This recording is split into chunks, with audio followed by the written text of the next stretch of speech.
రూపాయలు చేస్తున్నారు. మాకు చాలా సంతోషం.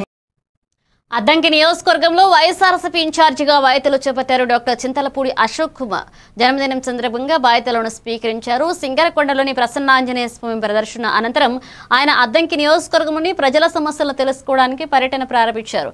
ఇక ఆయన కాన్వాయ్ను పోలీసులు అడ్డుకోవడం సిగ్గుచేటు అని ఘటనగా పేర్కొన్నారు. ఆయన ప్రజల సమస్యలు ప్రభుత్వానికి చేరవేయడం ద్వారా అద్దంకి నియోజకవర్గానికి వచ్చానంటూ ఆయన తెలియజేశారు.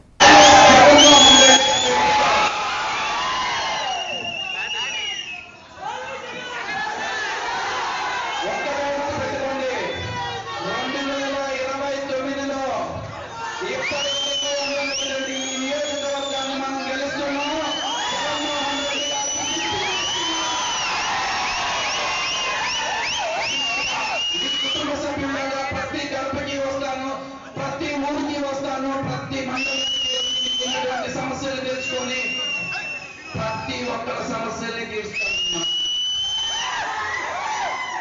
ఇందాక వచ్చినప్పుడు ఒక తమ్ముడు ఉన్నాడు, అన్నాసంలో అన్నా అని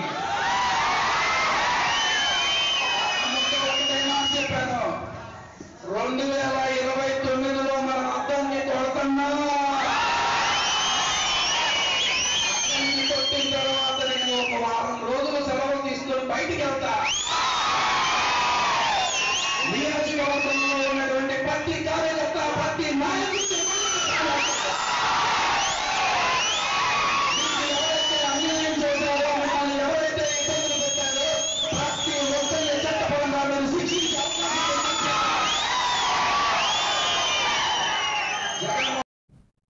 బాపట్ల పట్టణం 24వ వార్డు